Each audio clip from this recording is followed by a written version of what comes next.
Баршаңызға сәлем, қайырлы күн. Менің есімім Масима. Менің каналыма қош келдіңіздер. Мен бүгін сіздерге күнделікті ішетін қара шайдың пайдасы мен зияны және емдік қасиеті туралы айтамын. Пайдалы ақпараттарды бірінші болып көргіңіз келсе, менің каналыма лайк басып, тіркелуді ұмытпаңыздар.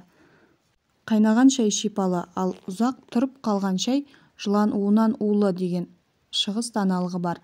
Қара шайдың құрамында В1, В2 дәрумендері, эфир майлары, минералдар, тұздар, танин, кофеин сияқты биологиялық заттар кездеседі.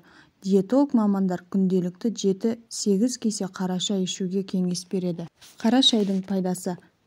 Анемия ауруына шалдыққан жандар қара шай көмегіменен бойындағы қан айналымын жақсартып, гемоглобин көрсеткішін ұлғайта алады. Қара шайды күйіп қалған кезде көмекке келеді. Күйіп қалған кезде жарақатқа қара шайдың самасын басып, таңып тастаңыз.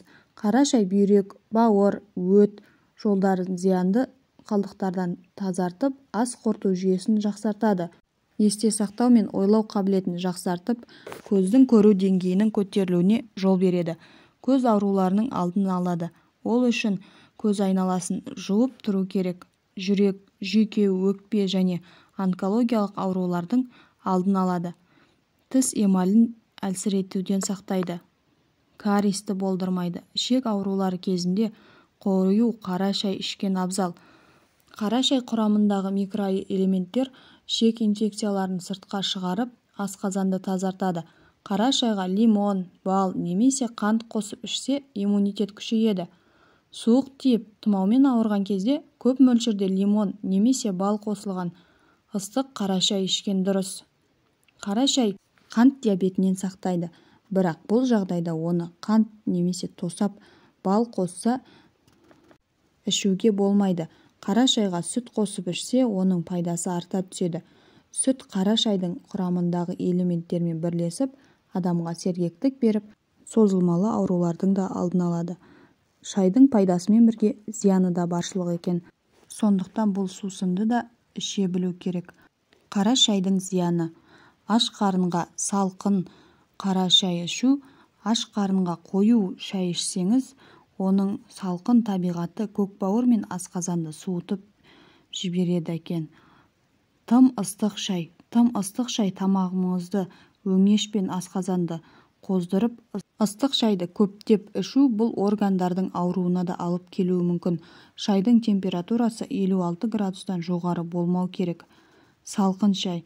Жылы және ыстық шай бізді сергітіп оятатын әсер берсе, салқын шай салқынның сақталуы мен қақырықтың жиналуына әкеледі екен. Тым қою шай. Тым қою шайдың құрамындағы кофеин мен танин бас ауруы мен ұйқысыздыққа апаруы мүмкін. Шайды ұзақ шығару. Шайды тым ұзақ шығарсаңыз, шай полифенолдарды мен эфир майлары өздігінен қышқылданып, шайдың дәмін, иісін бұзады. Сонымен қатар, тұрып қалған шайға бактериялар жиналады. Тамақтану алдындағы шай. Тамақтану алдында шай ішу сілекейдің сұйылтуына апарады, яғни тағам дәмі сезілмей, ас қорыту органдары протеинді уақытша игере алмай қалуы мүмкін. Тамақтанудан кейінгі шай. Тамақтанудан кейін бірден шай ішу ас қорытуды бәсеңдетіп, ас қорыту органдарының жұмысын бұзады. Шай ішкіңіз келсе, жарты сағаттай күте тұрыңыз. Дәрілерді шаймен ішу. Шайдың құрамындағы заттар дәрінің дұрыс игерілмеуіне алып баратын танин бөледі. Сондықтан қытайлықтар шай дәрілерді бұзады дейді. Шайдың пайдалы және емдік қасиеттері. Көптеген ауруларға арналған дәрі ретінде Үндістан мен Грецияда, Түркия мен Италияда, Қытай мен Ресейде ежелгі дәуірден шай бар.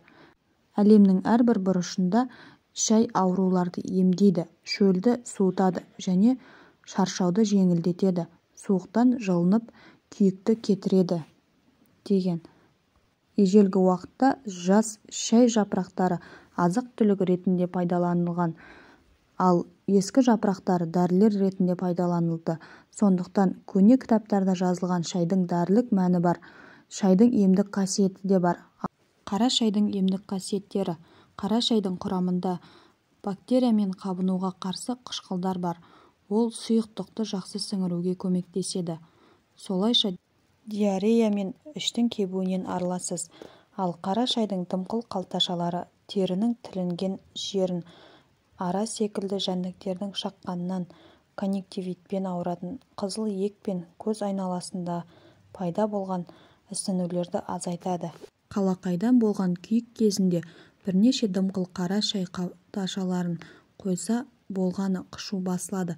Қара шайдағы сілтілі заттар қышқылдарды бейтараптандырады, сондықтан жара немесе ұршықтың әсіресе ерінде ауырсынуын жеңілдетеді.